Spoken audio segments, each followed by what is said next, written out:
Finding the courage to change, facing reality. A common saying when I was young was, "Don't make mountains out of molehills." This is wise advice. Sometimes we overreact and create a drama where none is needed.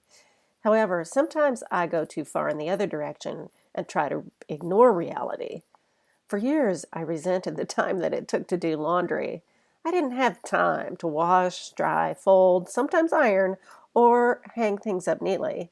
Fun activities were more important. One day, I became really frustrated. I just could not find that perfect item that I wanted to wear. I faced the reality of my laundry bomb.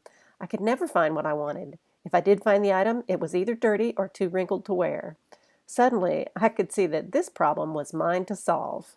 I didn't have to be a victim of my reality. If I didn't like it, I could change.